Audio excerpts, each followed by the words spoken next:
This is Signature Morning, and this is Signature TV. And recently we had the NAFDAC do a lot of cleanup. They were in a number of states at the Niger Head Bridge where they closed down that particular drug market. They were also in Abia State and in fact Lagos. A whole lot of persons have started complaining regarding these closures. But NAFDAC is justifying their disclosures because they were horrendously manufactured fake drugs that people are using. I mean, I can't imagine. I mean, we've heard of food, eating food that are not really nutritious. But when you talk about drugs, I mean, you are sick, you are down, and you're going to heal through drugs. Then counterfeited drugs are not new. Right. We're not hearing about it the first time. In fact, growing up, I heard people kind of not wanting to take orthodox medicine because they feel it's chalk. And we've heard about them opening up capsules and pouring in powder and fixing it back and selling it to the public. So it's not a new thing, but how we keep allowing these things to happen, how we keep allowing the manufacturers to make these drugs, and how we keep allowing them to import these drugs and get to the point where you shut down the whole market. It's something that speaks of how the system works here. So it's about the institution. It's not just about, if I know that I'm not going to succeed doing this, Charles, I'm not going to get involved with it in the first place. So it's not about the NAFDAC telling us now that they're on top of the game, that they are taking a battle down to these marketers. But how did we allow it to get to this point, to even fester? All right, we have a director of the Southeast Zone of NAFDAC, Martins Iluyomade, via Zoom this morning to talk more a little about this development. Mr. Iluyomade, thank you for joining us. Good morning. Good morning. Thank you. Can you give us an update on what's going on? I mean, it's commendable that these things have happened. Over 1 trillion naira worth of drugs seized. They are counterfeit drugs. Can you give us an update as regards these, fake drugs and how you guys burst into, this ring, and what is the development so far? Okay, thank you so much. As a matter of fact, I'm speaking to you right from the field. I'm talking to you right now from what's the name of this market now? I think it's Bridgehead. That's Onitsha. They call it a Bogu market. I'm speaking to you from there right away.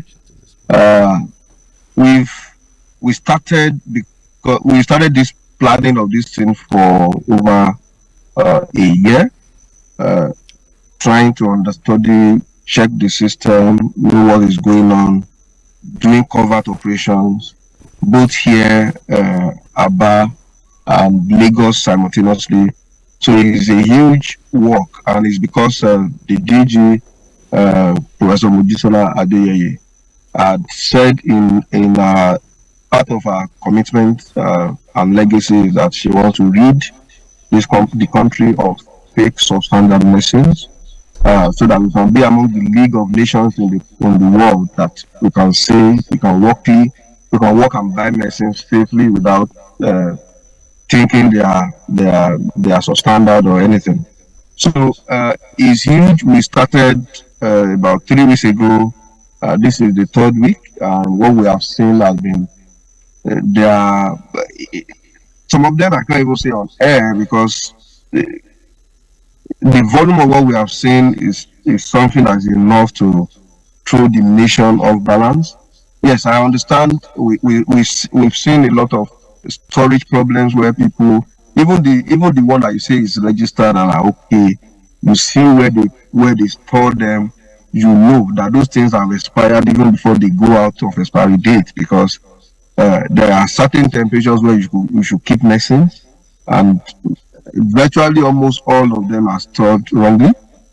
Virtually all are stored wrongly. So if you are seeing expiry date of 2026 or 2028 on a product, you will be shocked that by 2026 that product has lost its potency because they are stored under conditions, storage conditions that is not palatable for that medicine. I can give an example of one of the ones I saw yesterday. Oxytocin that is used for childbirth for women, and no wonder we have a lot of maternal uh, mortality rate that is very high. Ours in Nigeria, one of the highest in the world, which is not acceptable. So part of these things add up. I saw articles saying stored literally in an oven. When I say an oven, as in stored in a place up to the brim, no window, no ventilation, nothing, heat under it, under a decking, this thing, and no space. And you look at the storage condition of oxytocin, it's supposed to be stored between 2 degrees C to 8 degrees C. That's supposed to be in a freezer environment. Freezer, not even fridge. Because fridge is still higher. Freezer environment is 2 degrees C to 8 degrees, and yet it's stored in that place. And somebody will go ahead and sell that medicine to another person. A woman in childbirth will use that and will say, yes, it's not expired, yet it's registered, yes, it's good, and already it's poison. So those are part of things we are seeing, apart from control medicines that are not supposed to be in the hands of people that are there, apart from outrightly banned medicines. Some medicines have been banned in the whole world, like Tafradol, have been banned in the whole world. Nobody is using it, but they are found here. Analgin has been banned for over 15 years ago. We are finding them. Gentamicin 280 has been banned for over 10 because of their effects on the body and all of that. Research has been conducted, but they are still found everywhere in this market. Not to talk of narcotics that people take and they are high and they fuel insecurity. There are so much in this place. So these are all the things we found, and we are trying to clean the system. So I would say it's not business as usual.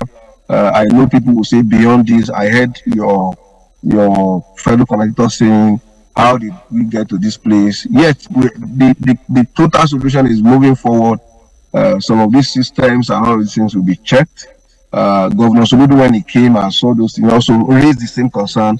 So how are we going to get the system to work to the point that these things cannot even enter in the first instance? And but that's the next phase we'll do. But for now, let's clean up our system what we have, and then we'll move forward to blocking the emergence of this kind of level of decadence in pharmaceutical distribution system in the country. Iluyomade, the question would have been, how did we get to this point? But really, knowing that these things happen with these marketers, is it better to allow it to get to the point where your operational staff will have to get to the market and take operations to the market, close down shops, close down the entire market, or seize goods? How is it that your organization, your agency, allow it to get to this point, sir? Okay, thank you very much. It's not just our agency. In the whole chain, in the whole ecosystem, we have so many people that are responsible. One, our agency is not responsible for licensing of premises, that's PCN. Two, our agency is not solely responsible for drugs that come in at the borders, that's customs. And three, we have other sister agencies too who have roles to perform before these things come in. And so the ecosystem has to be rejigged. I know that how did we get here? We got here because most times the everybody in the ecosystem were not working together. And that's the truth.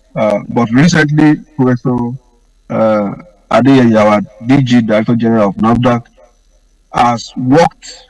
Before we got here, I told you we've been planning this for over a year, and all the people in the ecosystem, we have signed an MOU with them so that we can work together and we can be on the same page. And that's why I said going forward, it cannot be the same thing. Because the other time when you are blocking something, you are saying, okay, this thing should not come in. Another agency is not seeing any reason why that thing should not come in, and they say we are facilitating trade and all of that. So all of these areas, all of us have to come together and be on the same page and understand that the issue of medicine is a national security issue. We have to understand that the issue of medicine is not an issue that can be politicized, or we say we